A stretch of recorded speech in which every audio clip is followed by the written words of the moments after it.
The great hall of the Galactic Assembly stretched for nearly a mile in every direction. Its ceiling rose so high that clouds sometimes formed beneath it. Lights from 1,000 different worlds floated in the air like captured stars.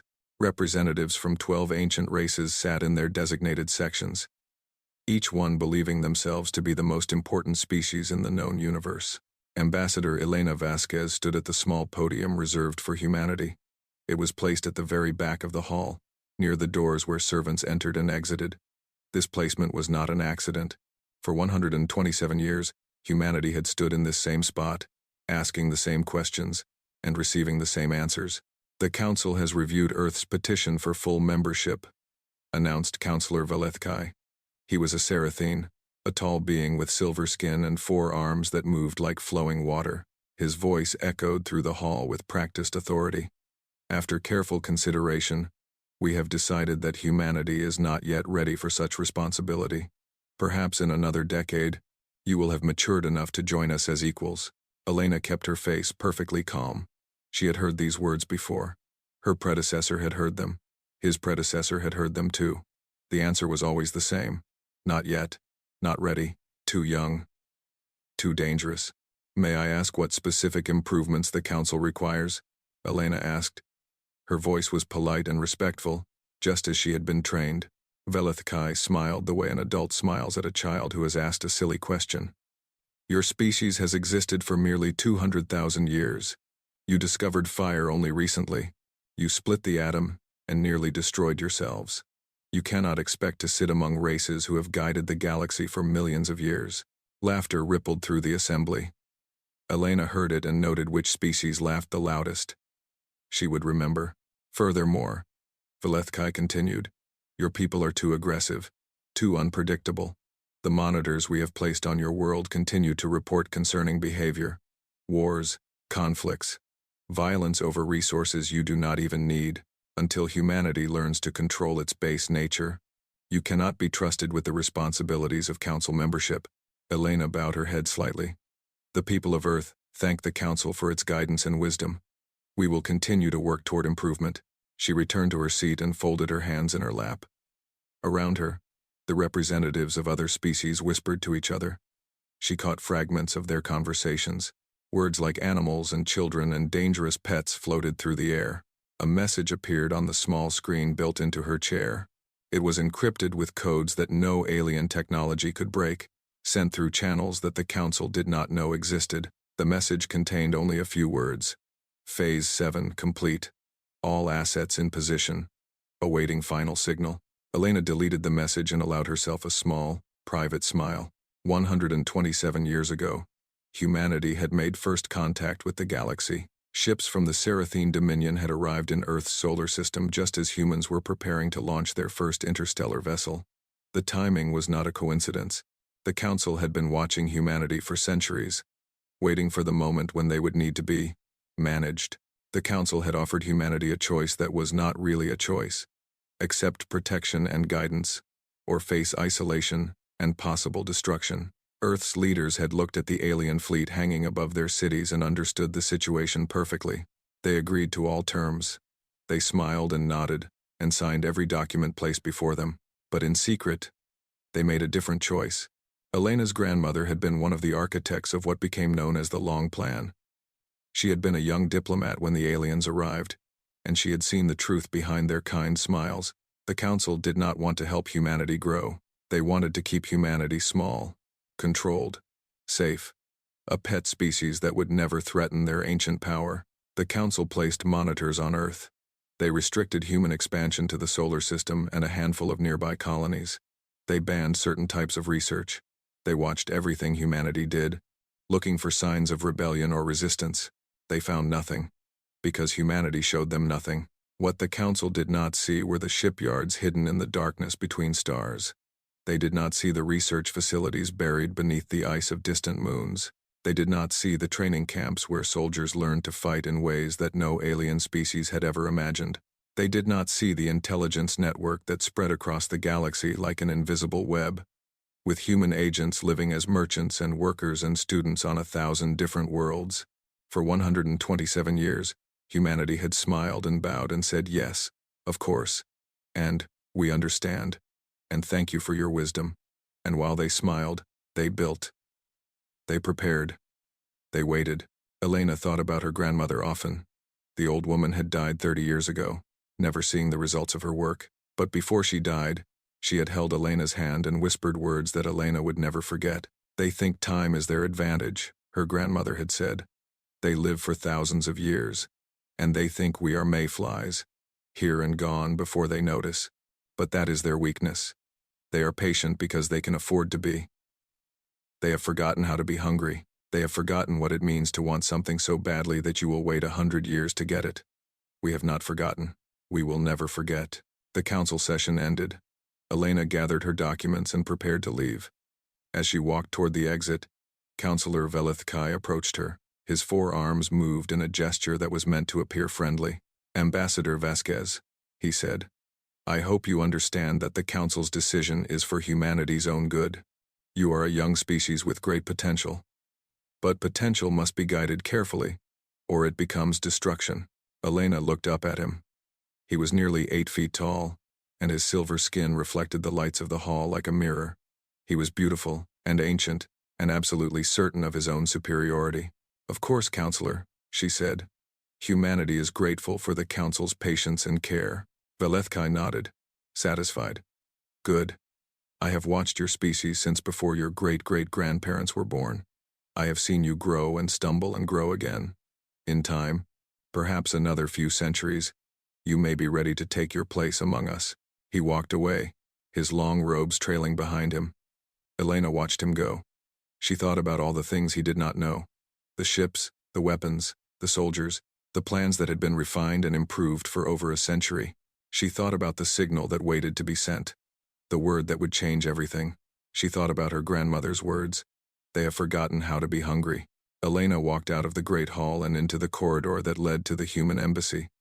Her staff was waiting for her, their faces carefully blank.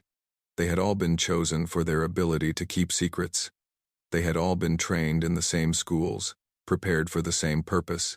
The Council has delayed our petition again, Elena announced loudly, for the benefit of any listening devices. We will continue to work toward meeting their requirements. Her staff nodded and murmured agreement. But in their eyes, Elena saw something else. Anticipation. Excitement. The knowledge that every delay brought them closer to the moment they had all been waiting for. Soon, Elena thought. Very soon. She returned to her office and began preparing her next petition. It would be rejected, just like all the others. But that was fine. Every rejection was another day of preparation.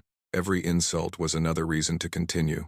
Every patronizing smile was fuel for the fire that burned in human hearts. The galaxy thought humanity was beaten, tamed, controlled. The galaxy was wrong. 6 months later, Elena Vasquez received a summons that was different from all the others. The Council had called an emergency session. All representatives were required to attend immediately. No delays, no excuses. When Elena arrived at the Great Hall, she could feel fear in the air. The ancient races who normally moved with such calm dignity were rushing to their seats.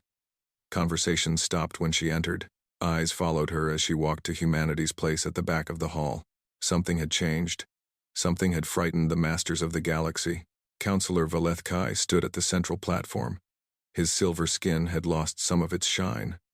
His forearms hung at his sides instead of moving with their usual grace. When he spoke, his voice trembled slightly. Representatives of the Galactic Council, he began. We face a crisis unlike any in the past 10,000 years. The Kreth hegemony has declared its intention to expand into Council space. A wave of noise swept through the hall. The Kreth were known to everyone. They were a warrior species from the far edge of the galaxy, brutal and efficient. They had conquered dozens of star systems and enslaved the species who lived there. The Council had always kept them at a distance through trade agreements and careful diplomacy. 3 days ago, Velithkai continued, the Kreth War Master sent us this message. A hologram appeared in the center of the hall. It showed a Kreth commander, a massive creature covered in thick plates of natural armor. His voice was deep and harsh. The hegemony has decided that the time of negotiation is over. Your council is weak. Your fleets are old. Your species have grown soft in your protected space. We will take what we want, and we will cleanse those who resist. This is not a threat. This is simply what will happen. The hologram faded. Silence filled the hall. Elena watched the faces of the council members and saw something she had never seen before. Real fear. The kind of fear that comes when someone realizes that their power might not protect them anymore. Our military analysts have studied the Kreth forces, Velithkai said. They outnumber our combined fleet by a factor of 3. Their weapons are crude but effective. They do not fear death. They do not negotiate once battle has begun. A representative from the Villani collective raised one of her many tentacles. What do they want? Perhaps we can give them something to satisfy their hunger. Velithkai's expression became even more troubled. They want 3 border systems. They want mining rights to the Sethrak Nebula. And they want... He paused. They want the human colony worlds. Elena felt every eye in the hall turn toward her. She kept her face perfectly still. The Kreth have identified humanity as a potential threat, Velithkai explained. They have seen your species' history of warfare. They believe that if humans are allowed to grow unchecked, you will eventually challenge their expansion. They want you eliminated now, while you are still weak.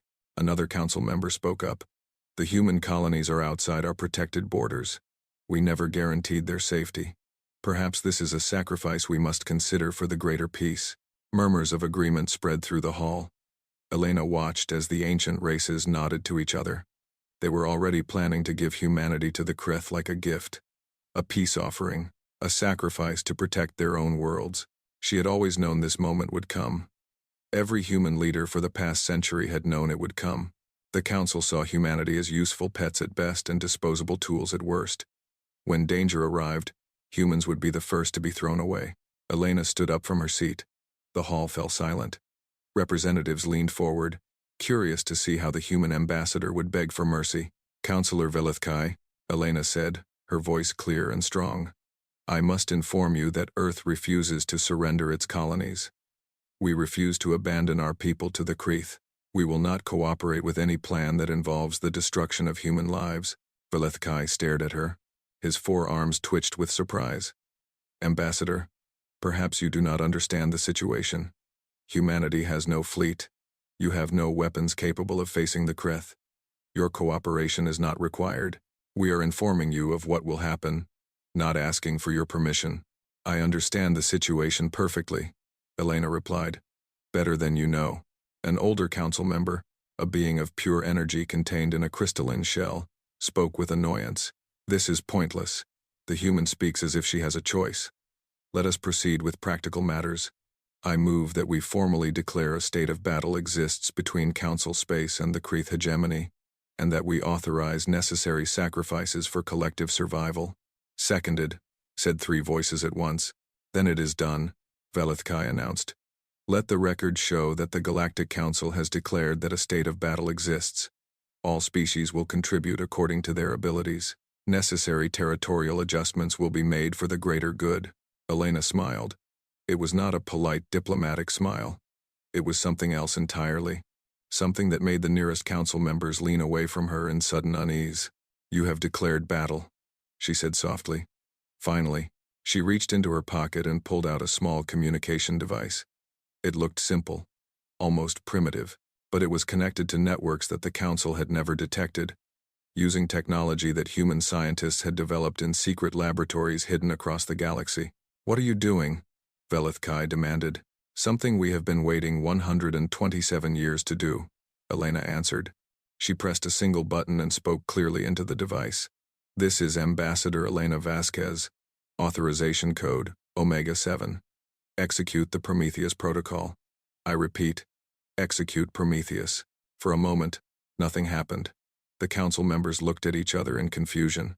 Some of them laughed nervously. What could one human with a small communication device possibly do? Then Velithkai's own communication systems began to light up with emergency alerts. Hundreds of them, thousands, from every corner of council space. What is this? He whispered, his silver face growing pale. What have you done? Elena looked up at him with an expression that humans throughout history would have recognized. It was the look of prey that had suddenly revealed itself to be a predator. It was the look of the hunted becoming the hunter. For over a century, she said, you watched us. You monitored us. You told us to stay small and quiet and grateful. And we did. We were perfect pets. We never gave you any reason to look closer. More alerts flooded in. Reports of human ships appearing in systems where no human ships should exist. Reports of facilities powering up in deep space. Reports of signals being sent across distances that should have been impossible. You made one mistake, Elena continued. You assumed that because we lived short lives, we could not plan for the long term. You thought we were children because we were young. You never considered that we might be something else entirely. She turned to address the entire hall. Every representative was staring at her now. The fear that had been directed at the Kreth was changing. It was beginning to focus on the small human woman who stood before them with fire in her eyes. You declared battle, Elena said. You decided to throw humanity to your enemies like scraps of meat. So let me be clear about what happens next. Humanity is done pretending. Humanity is done waiting. Humanity is done being your quiet, obedient pets. She smiled again. And this time there was no warmth in it at all. It is finally time for the galaxy to meet the real humanity. And I promise you, counselors, you are not ready for what comes next. The emergency alerts continued to multiply. The great hall filled with chaos and shouting. And Elena Vasquez stood in the middle of it all, calm and patient, watching the old order begin to crumble. The long plan had finally begun. Across the galaxy, in 1,000 different places, humanity revealed itself. In the Serathine trading hub of Velar Station, a cargo ship that had delivered food supplies for 15 years suddenly changed. Its outer hull fell away like a snake shedding its skin. Beneath the disguise was a warship bristling with weapons that no alien scientist had ever seen. The station commander had exactly 3 seconds to feel surprised before the ship transmitted a message and jumped away to join its fleet. In the asteroid fields of the outer territories, where humans had been permitted to operate small mining operations, massive doors opened in rocks that everyone had thought were solid. Ships poured out in perfect formation. Destroyers, cruisers, carriers loaded with fighter craft. They had been built in secret over decades, hidden in plain sight, in the cold darkness between stars, where no one ever looked. Shipyards the size of small moons powered up their engines for the first time. These facilities had been constructed piece by piece over a century, disguised as debris and forgotten junk. Now they came alive, releasing the fleets they had created. Admiral Chen Wei stood on the bridge of the flagship Unconquered. He was 73 years old, and he had spent his entire life preparing for this moment. His father had served in the secret fleet. His grandfather had helped design the first hidden shipyards. 4 generations of his family had kept humanity's greatest secret. All fleets report ready, his communications officer announced. 4,200 ships are now active and awaiting orders. Chen Wei looked at the display screen showing the positions of his forces. They were spread across the galaxy, emerging from hiding places that the Council had never suspected. Cargo ships becoming warships, mining stations becoming military bases, research outposts becoming intelligence centers. Connect me to all ships, he ordered. A light blinked green, indicating that his voice would reach every human vessel in the galaxy. Men and women of the Terran Combined Fleet, Chen Wei began. For 127 years, our people have waited. We smiled when they insulted us. We bowed when they commanded us. We said yes when every part of us wanted to say no. He paused, letting his words sink in. Every one of you knows someone who died keeping our secret. Parents who could not tell their children what they really did. Scientists who worked their whole lives without recognition. Soldiers who trained in hidden bases, knowing they might never fight. They all made the same sacrifice. They all chose to wait. On ships throughout the galaxy, crews listened in silence. Many had tears in their eyes. Today, the waiting ends, Chen Wei continued. Today, we show the galaxy what humanity has been doing while they patted our heads and told us to be patient. Today, we fight, not because we want war, but because we refuse to let our children be slaves. Not because we hate the Council, but because we will not let them decide our fate anymore. He straightened his shoulders and let steel enter his voice. The Council thought we were tamed. The Kree think we are weak. Let us show them both how wrong they are. All ships, begin Phase 2 operations. It is time to move. Across the galaxy, 4,000 ships began to coordinate their movements. Back on Meridian Station, Counselor Velith Kai stared at the reports flooding his screens. His hands trembled as he tried to make sense of what he was seeing. "This is impossible," he whispered. "We were watching them. We had monitors on every human world. We tracked every ship they built. You tracked what we showed you," Elena Vasquez replied. She had remained in the hall, watching the chaos with calm satisfaction. "Every ship we built for your inspection was real. We just also built many, many more that you never saw. But the resources," another council member stammered. "The materials needed to build such a fleet would be massive. We controlled your supply chains. We monitored your mining operations." Elena shook her head. "You monitored the mining operations you knew about. Did you know that there are over 50,000 asteroids in just one human system? Did you check every single one? Did you scan the deep ice moons of every gas giant? Did you look between the stars, in the dark spaces where there is nothing interesting to see?" She walked closer to the main display, where red icons showed human ships appearing throughout council space. "We had a century to prepare," she continued. 100 years of patience. 100 years of planning. Every generation passed the work to the next. Children grew up knowing they would never see the results of their labor. They did it anyway. They built and trained and waited because they believed that one day, their descendants would be free. Velith Kai finally found his voice. "This is an act of war. You have attacked council space. We have not fired a single weapon." Elena corrected him. "We have simply revealed that we have weapons. There is a difference." "What do you want?" asked the crystalline being, his energy flickering with agitation. Elena turned to face the council. "We want what we have always wanted. Recognition, respect, the right to determine our own future. We want to be treated as equals, not pets. We want our colonies protected and our people safe. And if we refuse, then you face the Kreth alone with your outdated fleets and your forgotten military tactics. You have not fought a real war in 6,000 years. The Kreth have been conquering star systems for centuries. How do you think that fight will end?" The council members looked at each other. The truth of her words was obvious. Their fleets were ceremonial compared to the Kreth war machine. They had relied on diplomacy and economic pressure for so long that they had forgotten how to fight. "Or," Elena continued, "you accept our help.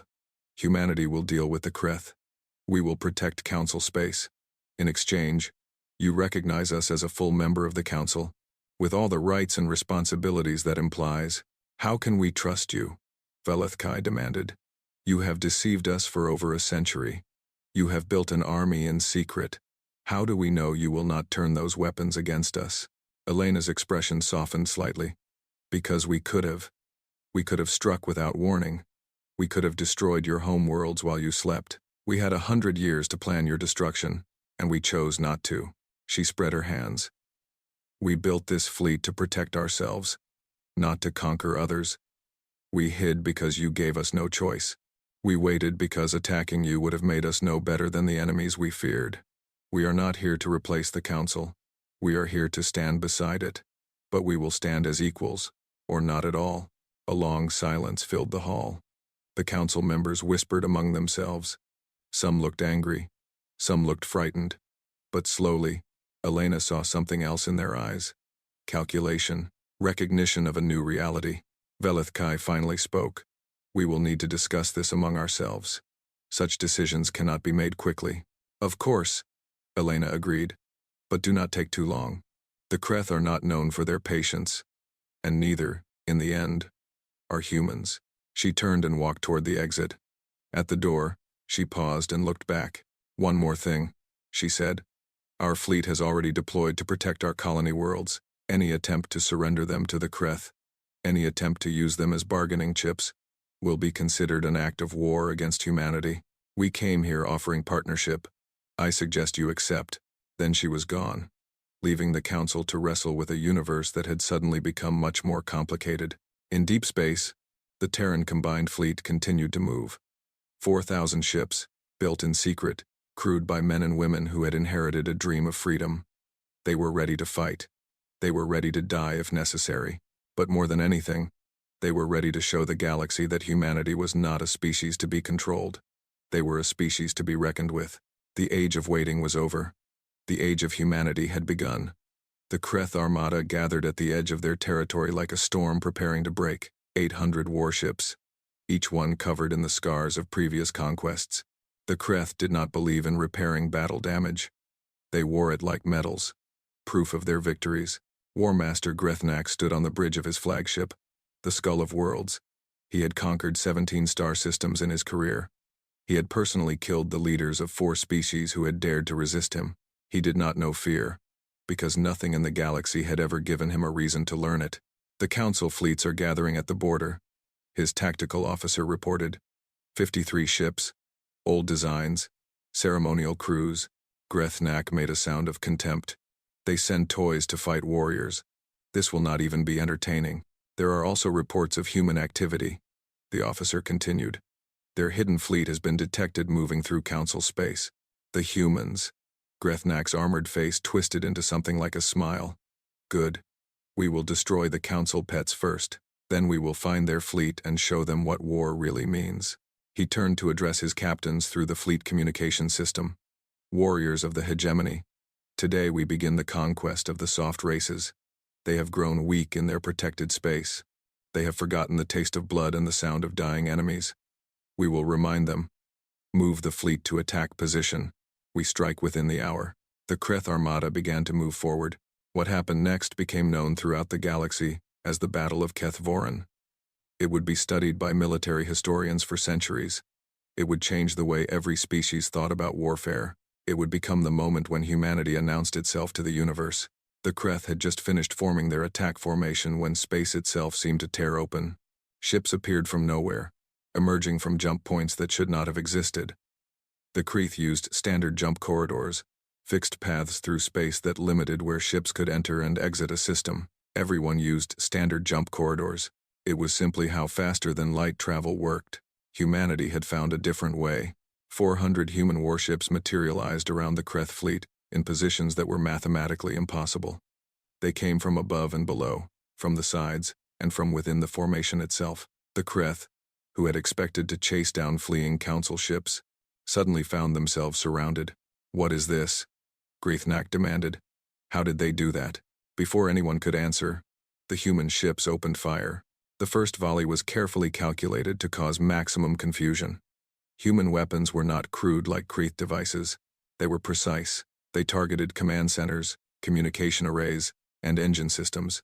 In the first 30 seconds, 200 Kreth ships lost the ability to coordinate with each other. The Kreth had never faced an enemy who fought like this. They knew how to overwhelm weaker opponents with superior numbers. They knew how to grind down resistance through relentless assault. They did not know how to handle an enemy that struck everywhere at once and then vanished before they could respond. Admiral Chen Wei watched the battle unfold from his command center. His tactical display showed every ship in the system, both human and Kreth. He had trained for this his entire life. His father had trained for it.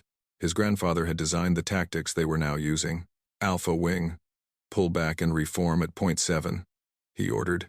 Beta Wing, I want a strike on their supply ships. Gamma Wing, keep their flagship busy. The human fleet moved like a single organism, thousands of individual decisions combining into coordinated action. Ship captains had the freedom to respond to immediate threats, but they all understood the overall plan. This was the human way of war. Chaos that was actually control. Disorder that was actually strategy. War Master Grethnak tried to rally his forces. All ships, form defensive clusters, return fire, destroy these insects. But the Kreth fleet was designed for attack, not defense. Their ships were built to chase down fleeing enemies and crush them with overwhelming firepower, against an opponent who would not stand still, who struck from unexpected angles and then disappeared before counterattack could land. Their advantages meant nothing. A human destroyer appeared directly in front of the Skull of Worlds, so close that Grethnak could see its hull markings with his own eyes. The destroyer fired a single torpedo into the flagship's main weapon array, then jumped away before the Kreth could respond. "How are they doing this?" Grethnak roared. His tactical officer worked frantically at his console. "Their jump technology is completely different from ours. They can enter and exit anywhere they want, as often as they want. We cannot predict where they will appear." 3 more human ships materialized nearby, fired, and vanished. The Skull of Worlds shook as explosions rippled along its hull. Grethnak had spent his entire life believing that the Kreth were the greatest warriors in the galaxy. He had never faced defeat, He had never considered the possibility that another species could outfight his people. Now he was learning a painful lesson. The humans did not fight fairly. They did not line up their ships and exchange fire until one side was destroyed. They struck at weakness and avoided strength. They sacrificed individual ships to create openings for others. They fought as if death was just another tactical option. Most disturbing of all, they seemed to enjoy it. Human pilots flew their fighters in patterns that seemed suicidal, drawing Kreth fire away from larger ships. Some of them crashed directly into Kreth vessels, ejecting at the last moment in tiny escape pods. Others held their positions against impossible odds, dying to buy time for their companions. In the communications channels, Grethnak could hear human voices. They were laughing, cheering, shouting challenges to his warriors as if this was a game they had been waiting their whole lives to play. "What kind of species fights like this?" he whispered. A human voice answered. Someone had broken into the Kreth command frequency. "We are humans," the voice said. "We are the species you were warned about. We are what happens when you back us into a corner and tell us we have no choice. You thought you would conquer us? You cannot even touch us." 4 hours later, it was over. The Kreth armada that had entered the system with 800 ships limped away with less than 300. 2/3 of Grethnak's fleet had been destroyed or disabled. The Skull of Worlds itself had barely survived, its weapon systems shattered and its engines damaged beyond repair. The human fleet had lost 47 ships, less than 12% of their force. As the surviving Kreth fled toward their territory, a final message reached War Master Grethnak. It was from Admiral Chen Wei. "Go back to your masters," the message said.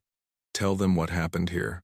Tell them that humanity is no longer asking for a place at the table. We are taking it. If they choose war, they will find us ready. If they choose peace, they will find us fair. The choice is theirs." Grethnak stared at the message for a long time. Then he did something he had never done before.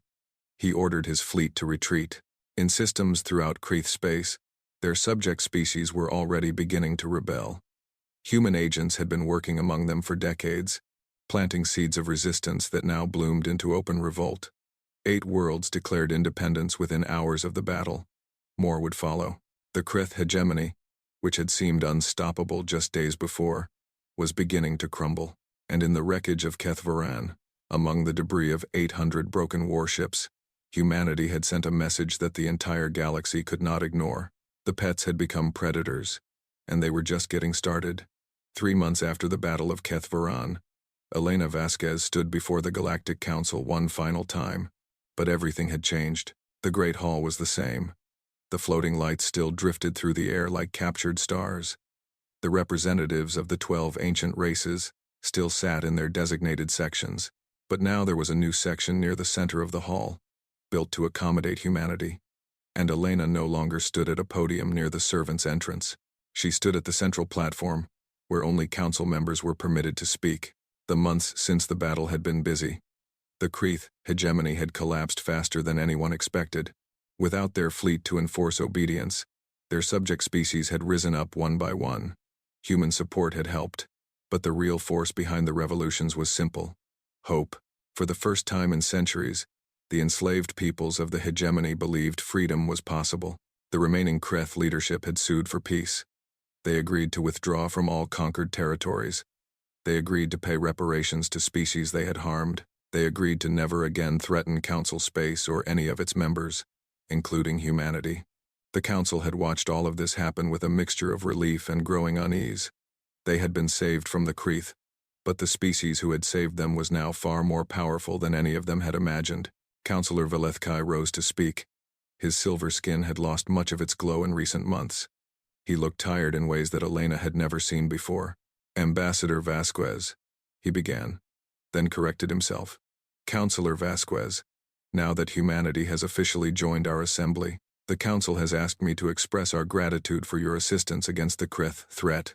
Your fleet's performance was impressive." "Thank you, Councillor," Elena replied. "Humanity is glad we could help protect council space." Velethkai nodded slowly. "Yes. Help." He paused, choosing his words carefully. "There is a question that many of us have wanted to ask. We have debated whether it is wise to raise it, but I believe we must understand. If we are to move forward together, ask, Elena said. Why? Velethkai's voice was soft but intense. You deceived us for over a century. You built an army that could have destroyed us. You placed agents on our worlds, mapped our systems, learned our weaknesses. You had 100 years to plan our destruction, and you chose not to act. Why? Why hide? Why wait? If our treatment of you was so unacceptable, why not simply leave council space? The hall fell silent. Every representative leaned forward, waiting for the answer. Elena thought about her grandmother. She thought about the generations of humans who had dedicated their lives to the long plan. She thought about all the things that had been sacrificed to bring humanity to this moment. Because you were not entirely wrong about us, she said finally. Velethkai blinked. This was not the answer he had expected. Humanity is aggressive, Elena continued. You were right about that. We have spent our entire history fighting each other. We conquered, we enslaved, we destroyed. Our planet still bears the scars of weapons we built to use against ourselves. She took a breath. When your ships arrived above Earth, many of our leaders wanted to fight. They wanted to resist, to strike back, to show you that we would not be controlled. It was our first instinct, our natural response. But you did not fight, Velethkai observed. No, because some of our leaders were wiser. They understood that our aggression could be our greatest strength or our greatest weakness. Acting without thought, without patience, without planning, that was how we had nearly destroyed ourselves before. If we lashed out at you simply because we were angry, we would prove that you were right to cage us. Elena looked around the hall at the assembled species. Some had lived for millions of years. Some had built civilizations that spanned hundreds of worlds. They had all dismissed humanity as children, too young and too violent to be trusted.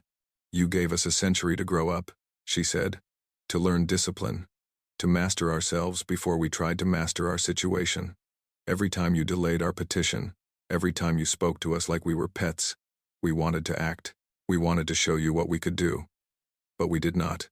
We waited. We planned. We prepared. She smiled, but there was sadness in it. The hardest battle humanity ever fought was not against the Kreth. It was against ourselves. For 100 years, we held back our nature. We channeled our aggression into building instead of destroying. We took our anger and turned it into determination. That is why we hid. That is why we waited. Because we needed to prove to ourselves that we could. Velethkai considered this for a long moment. And now that you have revealed yourselves, now that you have no need to hide, what will humanity become? That is not for me to decide alone, Elena answered. It is a choice we must make together, humanity and the Council. We can be partners, working together to protect and improve the galaxy. We can share what we have learned and learn from what you know. We can build something greater than any of us could build alone. She straightened her shoulders. Or we can be enemies. We can watch each other with suspicion, waiting for betrayal, preparing for war. That path leads only to destruction. For us and for you. You would not win such a war, Velethkai said quietly. No one would win such a war, Elena replied. That is the point. We are past the time when any single species can dominate the others. The Kreth learned that lesson. I hope the Council will not need to learn it the same way. She extended her hand, a human gesture that had been taught to Council members over the past months. It was an offer of partnership, of trust. We taught ourselves patience, Elena said. Let us teach you how to survive, and perhaps in return, you can teach us how to be wise. Velethkai looked at her outstretched hand. He thought about all the centuries he had lived, all the species he had watched rise and fall. He thought about his assumptions and his pride and his certainty that he understood the universe. Then he reached out with one of his forearms and took her hand. Later that evening, Elena stood alone at a viewport, looking out at the stars. The station orbited a gas giant, and its rings painted lines of light across the darkness. It was beautiful in a way that never grew old. An aide approached her, young, eager, the next generation of humanity's diplomats. Counselor Vasquez, is everything all right? Elena smiled. Just thinking. About what, if I may ask? She considered the question. About my grandmother. She started all of this, you know. She was there when the aliens first arrived. She spent her whole life building the foundation for what we did today. She never saw the results. Do you think she would be proud? Elena watched a ship pass by the viewport, its lights blinking as it headed toward the jump point. There would be more ships soon, more travelers, more connections between humanity and the galaxy it had finally joined. I hope so, she said. I hope she would understand that we did what she taught us. We were patient. We were strong. We refused to let fear make us into something we were not proud of. The aide nodded slowly. May I ask one more question? Of course. Did you ever doubt? In all those years of waiting and pretending, did you ever think the plan would fail? Elena thought about the sleepless nights, the moments of fear, the times when the burden of secrecy had felt too heavy to bear. She thought about watching her children grow up in a universe that treated them as lesser beings, knowing she could not explain why it would someday change. Every single day, she admitted. I doubted every single day, but I kept going anyway. Why? Elena turned from the viewport and smiled at the young woman. It was a real smile, full of warmth and hope, and a little bit of sadness for everything that had been sacrificed. Because that is what humans do, she said. We do impossible things while being absolutely terrified that they will not work. We keep going even when we want to quit. We fight even when we know we might lose. We hope even when hope seems foolish. She put her hand on the aide's shoulder. That is our greatest strength. Not our ships or our weapons or our tactics. Just our stubborn refusal to give up. The galaxy tried to tame us. They failed because they did not understand that you cannot tame a species that will not stop fighting for its freedom. She turned back to the viewport one last time. We waited 100 years for this moment. We sacrificed everything for a future we might never see. And today, finally, we are free. Outside the window, the stars burned bright. And among them, for the first time in history, humanity's flag flew as equals. The long plan was complete. The waiting was over, and humanity's real story was just beginning.